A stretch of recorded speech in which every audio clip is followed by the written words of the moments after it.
Shefsky here, and welcome to Fantasy House Pandemic Edition. I don't know why I keep saying Pandemic Edition.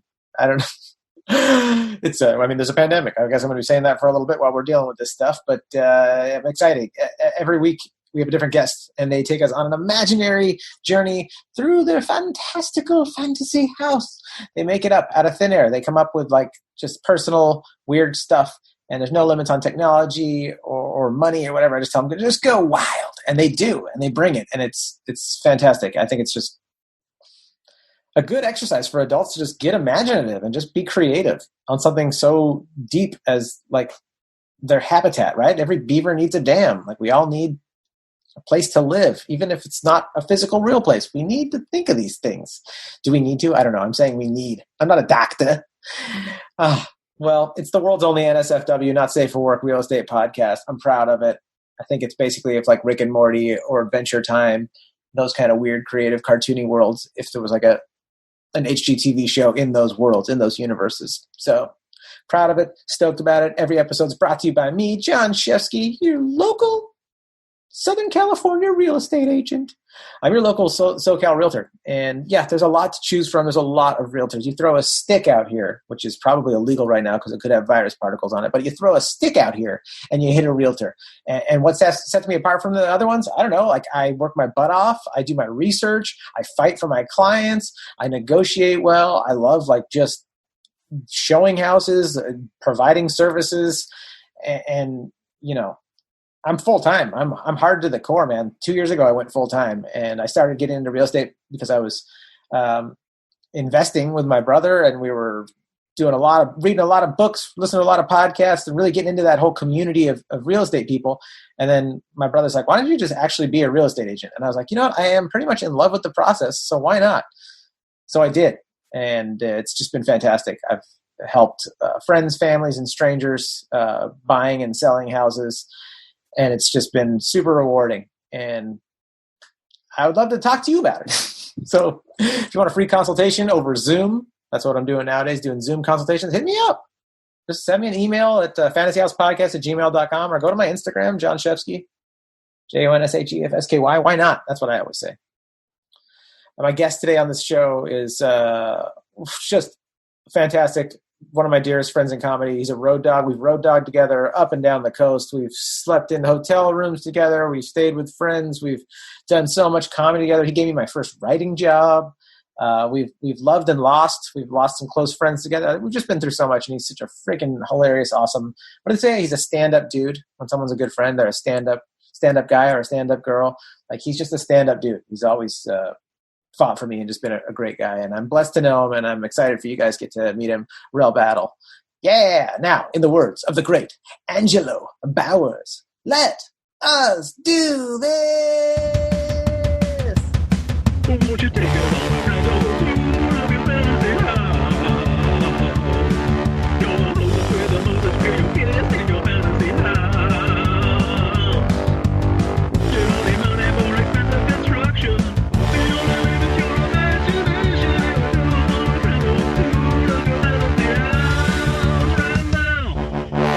This has made us all calm down, made us all sit down, made us all sleep longer.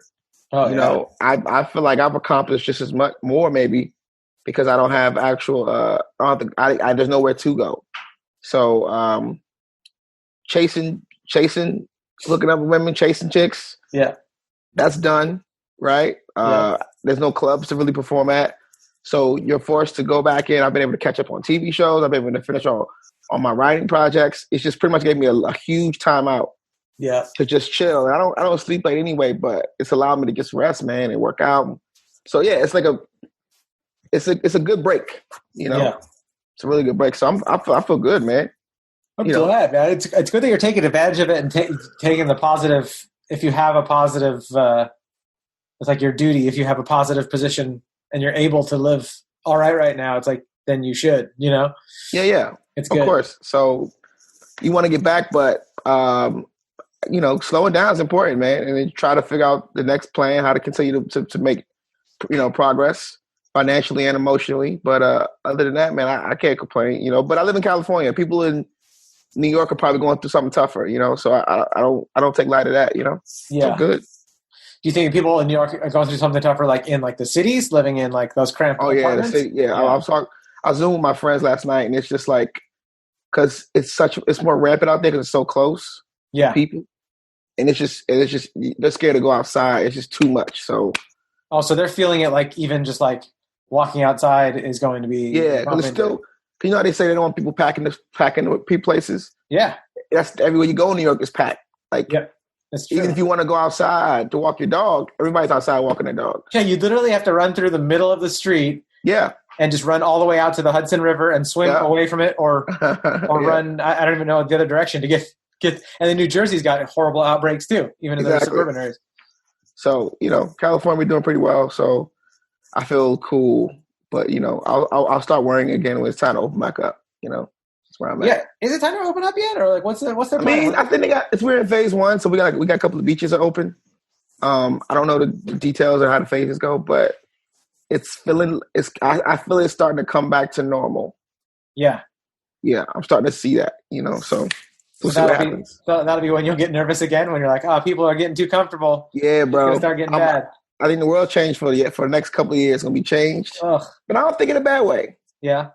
I think people are going to stay home a little bit more, read a little bit more, be with their family a little bit more. Oh, yeah. I think we were going so hard, so intense, that backing up feels like the world's over. Like, no, we're just getting back to what we were maybe in the 90s before the internet and everything, So I think we're just slowing down a little bit, which I think is great. It's great for the environment. I think 17% of carbon monoxide is kind of slowed down, whatever. So I think it's good. I think we're doing okay. Good. I'm glad Dr. Rell has said it. He said, we think we're doing good. 70% carbon monoxide, things are good. I'm doing my Jon Shefsky lifestyle choices. I feel like you. You with the super positive outlook on everything. Oh man, I'm usually pretty good. I've had this has been my most vulnerable. I had some tough times at the beginning of this. Yeah, I definitely had the skies falling feeling for. Of course, you got because it's not even for you anymore. It's for you got babies. Oh, totally. I think I got over my existential fears. Mostly got over them maybe a year or two before my first son was born, and I was like, I'm fine now. I'm at peace with whatever happens to the world. However, people want to do what they want to do, as awful as it is. I can't control it. I'm at peace with it. And then I had my son. And I was like, you guys better take care of this planet because my kid's here, and I want my kid to have a good life. Exactly, man. Yeah, it changes everything. Yeah, that Mad Max scenario is scary enough on your own, but once you have kids, you're like, damn, how do I defend my kids against all this craziness? Yeah, that'd be great, dude. That's awesome, man. It's insane. What's your hat say? New York Comedy Club? Oh, this is New York Comedy Club. This is a comedy club I go to. I wear the hat every day. It's a piece of history. It's a piece of history. I just wear it all day, every day. How do you think that they're going to make comedy clubs happen again? I think do it. Man, I think they're going to social distance, but I think it's funny. I think people are just. You got another podcast you got to go to? I mean, I'm booked, baby. I just don't think people are going to care. I think half the people are going to be scared to come out. I think other half are going to be like, man, I'll take that risk because being at home sucks. So I think enough people are going to want to come out and see live comedy, live music. I think July, August, people are going to want to come out in small doses. And I think most clubs are going to do 50 people. Yeah. But I think we underestimate. People really want to get out there, man. I know. There's so many news sources now with the internet. You're so clogged with that no one's getting clear information, in my opinion. So it's you could kind of bend things in a way that makes you feel comfortable. You'd be like, well, I just read a bunch of stuff that said it's totally safe to go out. And if you're scared, you can say, I just read a ton of stuff that says it's not safe. So, but I mean, I was just thinking technically, I saw there's some restaurants in Europe that are doing these they're testing out these dome things they put over your tables. So it's just you in this little dome with who you're eating with. And then they can do glass guards or plastic cubicle food restaurant cubicles. Because they're thinking that's where most people are getting sick from is not that. And dude, I'm not a doctor either. You're the only doctor on this show, Dr. Rell. That's true. But Dr. Easy. They're saying that the surfaces isn't the main concern. It's actually when you're in an area for a prolonged amount of time and it's enclosed, that it's traveling just in the air in the area. So if you're talking in a restaurant, just you talking is spitting out the virus particles. And if someone just gets a little bit on it, there's not a high likelihood that they're going to get sick from breathing in just a drop of them. But if you're talking and you're in a restaurant for half an hour or an hour or more, then like you're breathing in more and more of the particles. And I didn't even know this stuff. I just read it. So walking into like a cloud and just hanging out there for a while. Yeah, you're like in a cloud of virus. So, and again, like this could all change in 2 weeks or another month. They could have a different report. But it seems like, yeah, if you have a conversation with somebody for 2 minutes and you're outdoors, you're a lot less likely to get enough of the virus into your system, into your lungs. Really? Than you are like with that same person in a restaurant with them talking for an hour, even if they're not at your table, just talking, and the same with inside offices and all that stuff. So I thought that was pretty interesting. And then, yeah, I was just curious what your thoughts, because we can't not have comedy clubs. Like, it's so much. I know one of my good friends, my buddy Cole, like he went through a huge loss in his life years ago and lost a parent and just, felt awful. And when we first met, he was telling me how much comedy like was his savior, like of like going out to comedy clubs was his drug, Yeah. And I mean, he drinks a little bit of whiskey, but he's not really into, drugs. To him, that was his drug. Like, I need to go to a comedy club. And I think there's a lot of people in our society, including comics, we need to tell the jokes. We need to tell the drugs.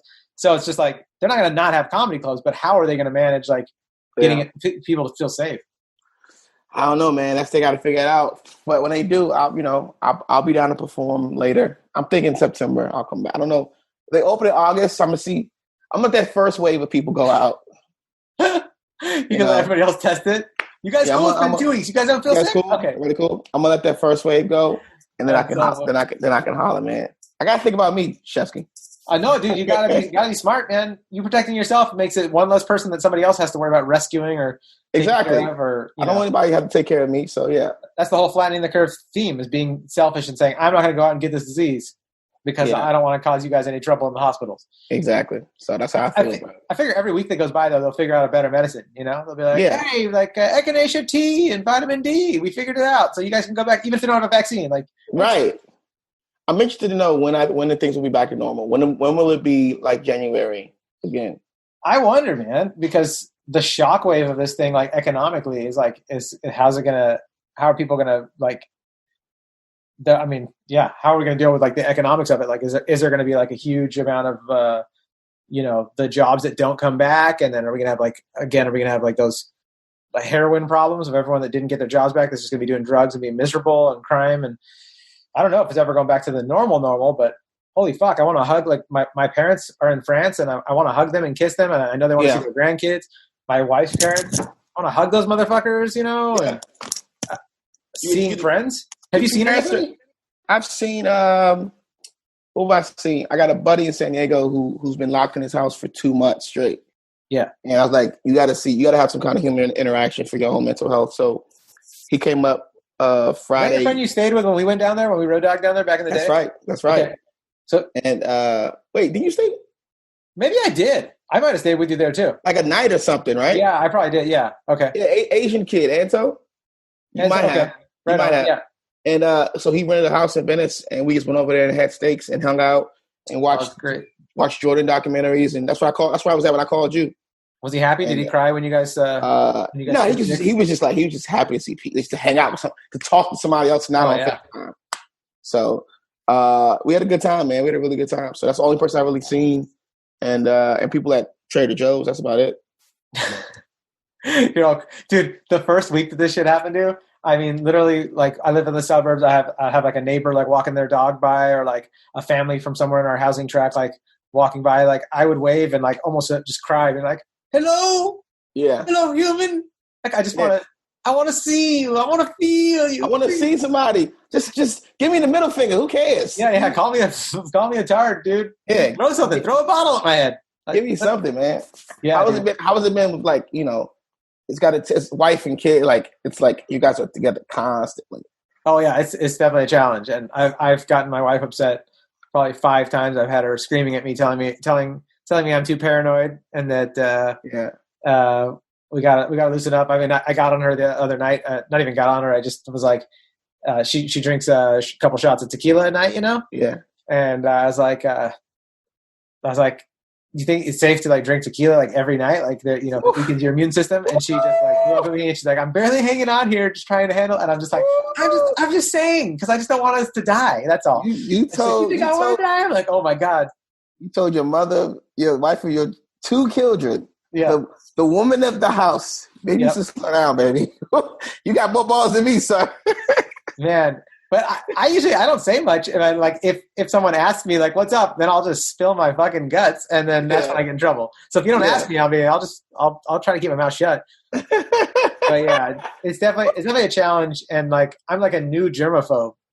It's like one of those people that becomes like a born again in their religion, like late in life. You're like, you're just getting into that shit now? Like, what? Yeah. I'm like just getting into being a germaphobe now, and it's like this whole like really weird world, and definitely changed my empathy for like making fun of like the Howie Mandels, the Harlan Williams, and like even friends that we have that just are like, ooh, germs. And I've always been like, come on, like stop. You were like that. I remember, yeah. You've seen me call people wusses. Yeah, it's germs. Who cares? It's good for you. You did a whole rant coming out from San Diego. Well, it's good for you. And germs, I remember this shit. I remember. Germs are good for you. They get your system going and blah, blah, blah. I remember That's still true. Probably. But then when there's a big scary germ, you're like, wait, what? And you're not, like I said, you got to think about your babies because their immune systems probably haven't developed fully. Yep. So you're worried about stuff bigger than you, So. Oh yeah, dude. I mean, I'm sure every parent goes through that, like worrying that something would happen to them. Who's going to take care of my kids? Mm-hmm. And you go down that list of relatives, and you get to the end of the list, you're like, shit, no one's worthy of taking care of my kids. Fuck. Exactly. What am I going to do? Exactly. And I know your wife is probably taking care of the whole house, man. She's probably like, she's the level-headed one. She doesn't overthink shit. She doesn't like watch a lot of news. She doesn't read a lot of articles. She doesn't get like anxieties and stressed about a lot of that stuff. Because both of y'all can't freak out. No, we can't. So I kind of follow her lead, and she started me off doing her yoga videos every morning with her, and I started doing that. Ooh. And then she'd encourage me to go, like while the kids are playing, she'd tell me to go ride my bike, and I'd be like, okay. And then it just became a good routine. So yeah, she knows what's up. So I listen to her. Good. Smart man. Happy wife, happy life. That's right. Or like Ralphie May used to say, you can be right or you can be happy. So both of those go together. Yep. You can be right or you can be happy. I never heard that. Get yelled at, first thing I think of is Dave Chappelle saying, every time my wife says we need to talk, there's something I got to change. And I think of that. And then I imagine Ralphie May saying, like, you can either be right or you can be happy. And so both those things kind of ring true. And I'm like, whatever she says, change it or tell her you're listening and pay attention. And then don't try to change anything about her. Just be cool. Be cool. I learned that shit the hard way. I didn't learn that shit, man. I need it so I could give me a nice little lady if I learn that shit. Let her be right. Are you single right now? Maybe there's a Fantasy House listener out there that. Man, I'm single, man. I'm not doing anything. I'm just, I'm riding the wave, Chef. I know. I'm riding the fucking wave, man. I enjoy my life. So good. I just want to ride. I want to ride the wave and then see what happens. That's not a good way to live, probably. But I think it is a good way to live, dude. You enjoy your life. You said it just now. Like, that's an important thing. There's a lot of people that don't enjoy their life when they stop and think about it. Yeah, so I'm riding away watching Hulu movies. You know what I mean? So really living. I'm living a dream. Man. Dude, what did you watch on Hulu? You ever heard called The Great? No. It's a Hulu movie about. Have you ever seen The Favorite? It was a movie that came out last year. No. About the Queen of England back in the Victorian days. I know of it. Yeah, I didn't see it. Yeah, with Emma Watson? No, one of those Emmas. Okay. And so it's a great, funny, interesting TV show. I'm watching like all season, just catching up on stuff. But it is what it is. I'm trying to find inspiration. Good. What's your next step? What do you want to get inspired for? Like, besides obviously doing stand-up again. I'm working on a lot of scripts right now for myself and other people. So I'm just trying to. My goal is to have them finish before this is over. So like full feature movies or all travel TV stuff. Oh, good. I want to be able to say, hey, I spent my 4 months wisely. Yeah. I don't want to come out in the same space creatively. Yeah. So that's the goal. That's great. That's the goal. Man, I haven't written in forever, dude. I haven't sat down. I mean, I've put together a couple. I do my ideas and make all my real estate videos, which is still creative and fun. Yeah. I write down like outlines for that stuff, but like written like in final draft and like and like I used to like live to just sit down and write stuff. Like I used to. What's your boy's name? Canada. Roy? Oh, Roy Ty? Yeah. You and him just write all types of stuff. All the time. Yeah, dude. I used to write stuff with you. You gave me my first writing job.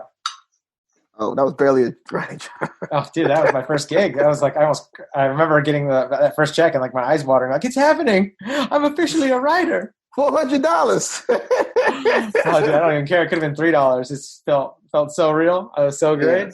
No, we had fun those days. We had nothing. That's adventurous times. Yeah, you know what's funny? Huh. Remember, you know Issa Rae from Insecure? Yeah.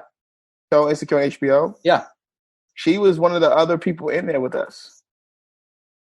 Like really? She had an office and everything. So people really do go on to do big things. Yeah.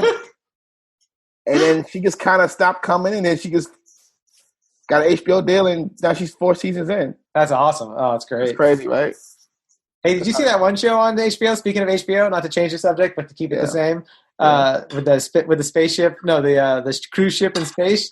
Yeah, that's Hugh Laurie. I've only seen like a part of it. You like it? Dude, it was so bad, but I love Hugh Laurie, and the whole cast is good. They might be miscast, but they're still good actors, and it's just a weird show. But I just watched that. I just finished the whole season, and I was like, I don't think they're coming back for season 2. You don't think it was that good? No, it kind of sucked, but it was a great concept. So how'd you finish it? I couldn't stop watching because I love sci-fi, and it's Hugh Laurie, and the concept is that it's a spaceship, like a cruise ship in space. Granted, it gets knocked off trajectory, and it's supposed to basically use the gravitational pull like a satellite to come back to Earth. It gets knocked off, and people are getting stuck out there. It's super melodramatic and silly and not realistic on how like the decisions that people make and the stuff that happens. But I love sci-fi, especially comedy sci-fi.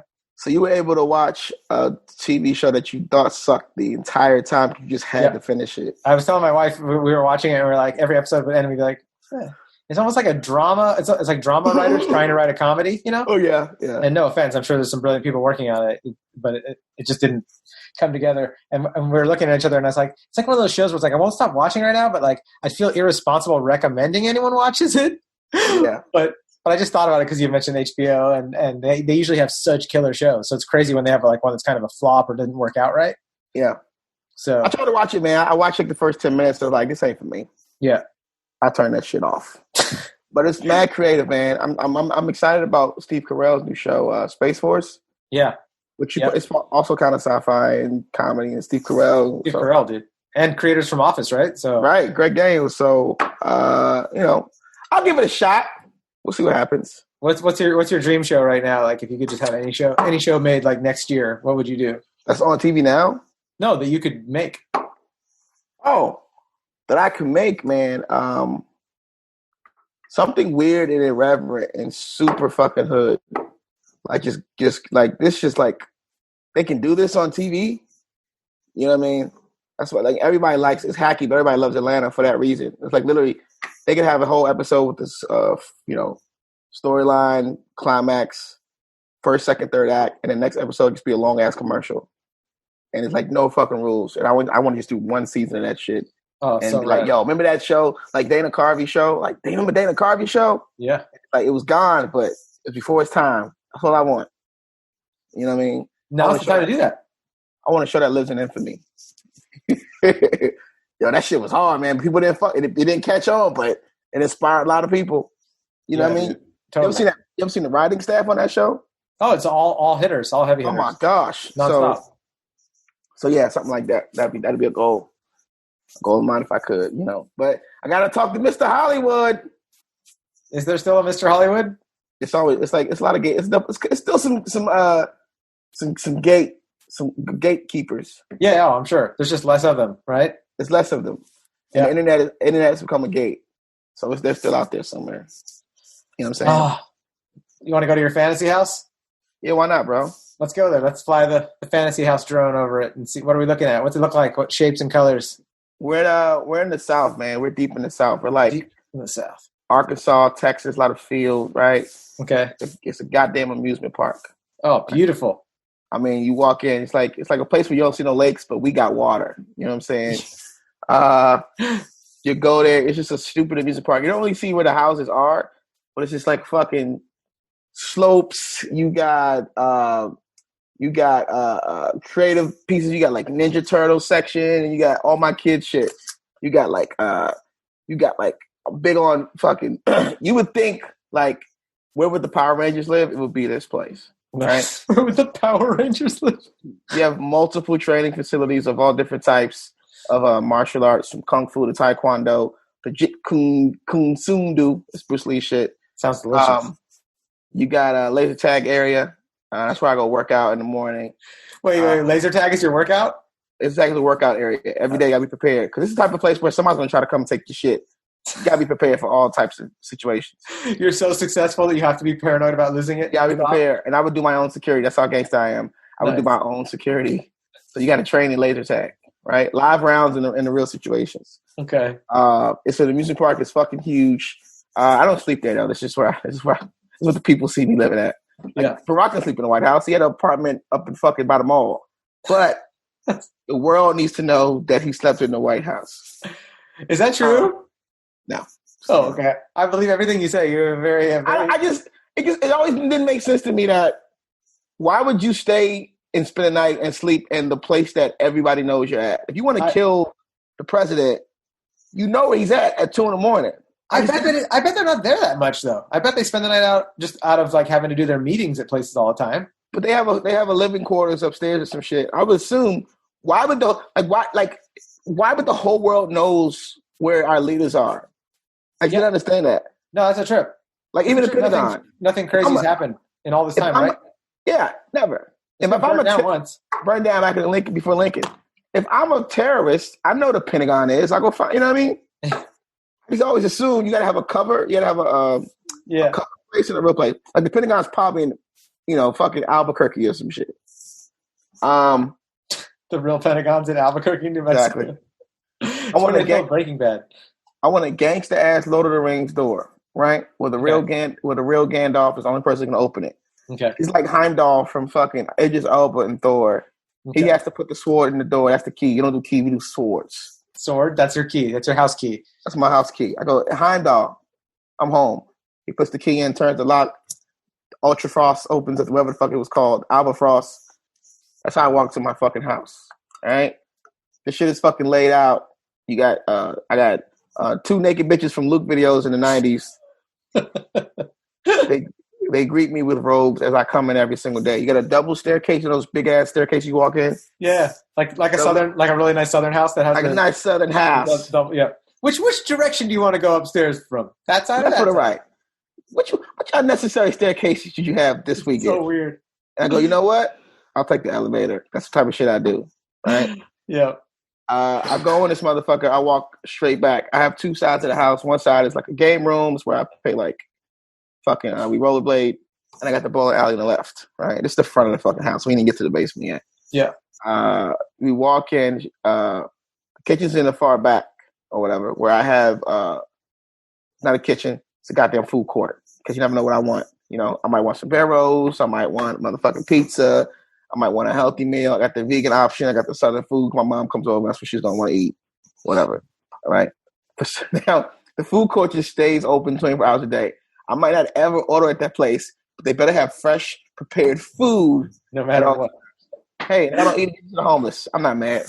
The food courts always look like, I always like that. So many options. I'm always so excited I go to a food court. The options excite you more than the fact that, I'm just going to have one of these meals anyways. I've never eaten at Chick-fil-A in my life, but I want to see it there. Does that make sense? Totally. That makes sense. I got a beautiful bathroom where it also keeps, it's a small little pool hall in there at the same time, so I can shit and play pool. Okay. Because if I'm taking a shit, I want to take my time. I want to be relaxed. So you actually can be sitting on the pot while you have a pool? I think I'm more focused that way. I do diarrhea. I do trick shots. It's weird. I got weird talents. Do you call it? Do you go like brown in the hole pocket, the water pocket, brown in the water pocket, right? And then the sound effect of the ball hitting it. Pow! Hey up, motherfuckers! You just sit there by yourself. But I never finish a game because I don't take a shit that long. I've been there all day playing pool, checking my Instagram, replying to emails. I'm like 8-ball corner pocket. I'm good. I gotta go. I'm just good. The flush coincides with all the balls going in the holes. That's every bathroom has this, by the way. Every bathroom has this type of shit. I love that. Upstairs to my bedroom, man. I never wanted a bedroom. I always wanted like the ballroom. You ever go to McDonald's and you go play in the what do you call it? Ball pit. The ball pit. Yeah. I'm always so comfortable there. Oh yeah. People always go, I feel like I'm drowning. You can't drown in a ball pit, bro. Right? It does feel like that though. It feels like you could die in that thing, but I always feel comfortable. I'm in the ball pit. I don't know how I'm gonna have like intercourse, but I'm being in the fucking ball pit. But give me a headboard just cause. Like it's not this. So the bed is a ball pit. The bed is a ball pit. That is hilarious. With a headboard, right?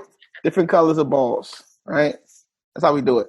I don't have a TV. I have live theater every night. All right. I used to have a joke about that, man. That's how you know you're really rich, that your home theater is live Shakespearean theater. Yeah. Like Joseph with the amazing Technicolor Dreamcoat in your home theater. Exactly. Oh, you fancy motherfucker. I want Broadway's finest performing, I don't know, fucking Lion King. I was just going to ask, what are we watching? Lion King, of course. I'm watching Lion King, possibly. I don't want to do Hamilton because that's hack. I'm a big fan of What You Do About It, Nothing. I want to see a Merchant of Venice, but I want Al Pacino playing Shylock. I've always wanted to see that live. That'd be pretty fucking great. Oh, dude, a pound of flesh? Was I not pay? You know, I want to see Mel Gibson doing Hamlet, like not the movie, like the actual, the original Hamlet. He should have died hereafter. If it was a time of such a word, tomorrow creeps at its petty pace from day to day. I want the full fucking, Mel Gibson now, not pre-racist. I want that nigga now. I want him tomorrow, and I hope you get raped by a pack of niggers. That's what he said. That's what he said. Oh yeah, he did say that. So I want like it'll be like a half Shakespeare and half like racist rant. That'd be great. Dude. I love that you distinctly said like, no, Mel Gibson now, after we found out who he really is. I didn't like him till now. Dude, it's it's pretty crazy how some of these beloved people, you're like, he said what? Wait, what the fuck? Man, look, you feel like you know these people because you've been watching your whole life.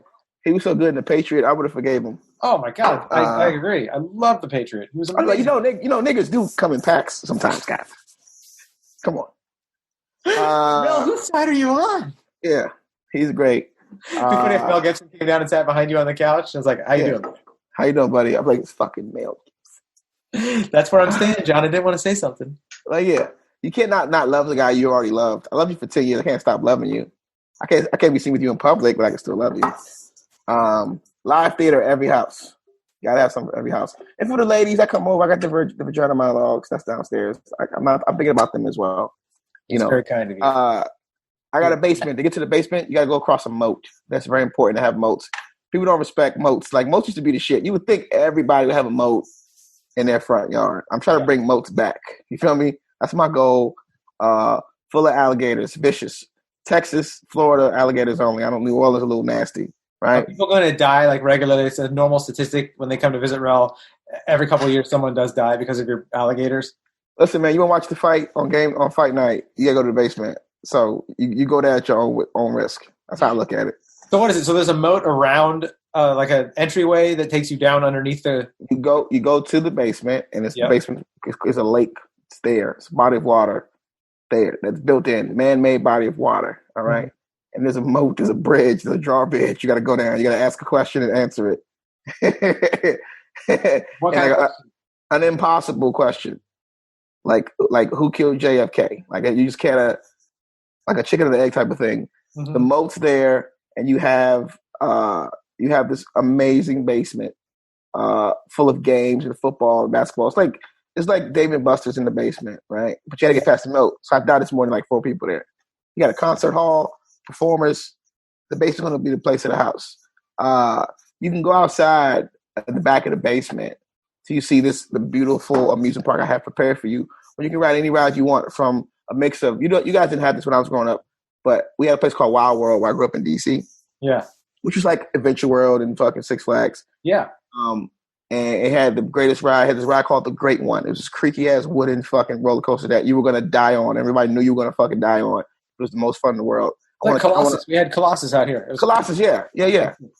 and I want to bring that shit back. I remember they had the Batman Superman ride. Yeah. Six Flags. Oh yeah. Oh yeah. I used to love that. And that stupid fucking boat. I can't think of the name of that boat that just does this. Oh yeah, like the Viking ship that just kind of swings like a pendulum. It swing. I hate that shit, but I got to ride it every time I get on it. You gotta go. Yeah. You got to go. And we play that I sit in the backyard every single day. You got football, basketball. So it costs a lot of money, this house. But okay. Money's unlimited in Fantasy House world. Yeah. It's my fucking dream. Then when you want to cook out, you can cook out in the back for the family events. I want a whiskey appliance, like a whiskey fucking sink, right? I go get ice. Yeah. The ice maker is whiskey ice already made, and I got you turn the sink on, it's a whiskey sink. And that's just everybody can do that. I only know where to put the water. We don't even have water, but we got a whiskey sink, right? The faucet that has whiskey. That sounds great. And last but not least, some kind of temple, church, religious place for my mom. You know, a little corner in the back, like a little church just for her. She can pray. She could pray this house never happens. I love that you don't look far enough into it to know what kind of spiritual place it is, but you're like, oh yeah, and I got your temple religious place. I'm not. Listen, man. You know I'm non-denominational, baby. I want the Christians and the Jews to feel comfortable. No beef. We don't beef here. No beef. Muslims and Jews don't beef here. You take that shit outside to the moat. You know what I'm saying? You want to fight? Do it with the alligators. You keep that shit where it belongs. I even make a fucking wall that you guys can pretend is in Tel Aviv. Oh, you're talking about the West Bank and the Gaza Strip? Yeah, the West Bank and Gaza, yeah. I can make a Gaza Strip for you. Thank you. Fight out there. But you don't fight in the house. You take it outside, have your religious disagreements. That's hilarious. That is freaking amazing Fantasy House. Holy shit, you brought it. That was dude, ball pit bed, dude, hilarious. Oh my gosh. You know how much fun that is? Oh yeah. Ball pit bed. Women won't understand it at first. They'll get used to it when they can't find me for a half hour. No, that's. I think I've never even thought about that. Trying, like you said, trying to bone in there. Like how you get a bone inside that thing. I was like, that would be difficult, but totally hilarious. You're fucking it and you find a comb randomly. Like it's all. You never know what you're gonna get in the ball pit bed, bro. Those ball pits are so dirty. So what's something from the Fantasy House that you could actually have in your like real house, or even your like where you live now, like in an apartment, like. What kind of like essence from that can be brought into reality? I mean, I think I got a ball pit in my room. It might be my bed, but that could definitely happen, man. I do. You really would do that? I fucking would. You know how much fun that shit is? Just feel like a kid again. When I'm on bouncy, like those bouncy houses. Yeah. I remember being really relaxed when I used to go to those when I was a kid. Yeah. It's just like it's a stress thing. It's like a. Oh yeah. I remember feeling really. Just enlightened, just chill and relaxed and happy in there. So I wouldn't be against having a fucking bouncy room. I love that. You know, you can just hire one of those people to come do that for you, and you can just set one up. I don't even think it's that much money. Like a few $100. Yeah, just set one up in the backyard and just fucking go there. But I'll be weird, like I'm going to the bouncy house. Like, Terrell, you lost your job, you're stressed out. You got a Me Too accusation. What are you gonna do? I'll go home, hang out with my dog. I'm gonna hang out in my bouncy house. I don't want to talk to anybody. You set a grown ass fucking man and that bitch off the walls. I don't think anything wrong with that. I think it's hilarious. That'd be dope. That's my goal. Thank you, dude. So funny. I love it. Get this man a bouncy house now.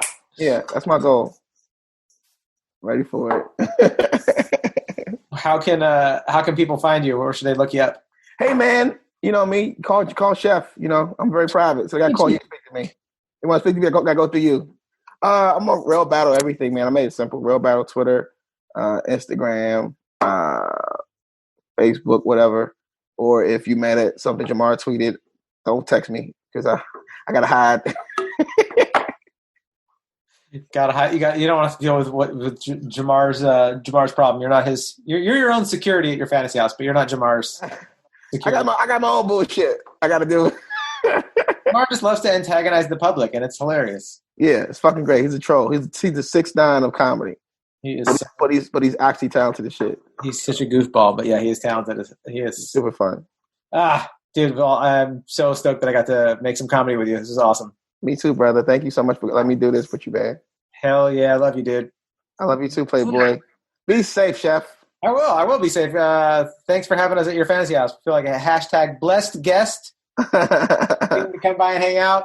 Guys, if this is your first time listening, hit the subscribe button and hey, maybe give us a review, 5-star, 1-star, anything you think we deserve. Just give us a review. It's be super rad. And I know that I have so many regular listeners that are hearing me say this, and they either fast forward this or not. But I'm like, there's not as many reviews as there are listeners and downloads. So people take this seriously and give us some reviews. If you're a regular listener and you're already giving us a review, thank you. Hit that share button then and send us off. And just enjoy yourself. Be safe out there. Thanks to everybody, all the essential workers, and everybody doing everything for us and keeping society going. All right, be silly and have fun. Love you guys. All right, brother.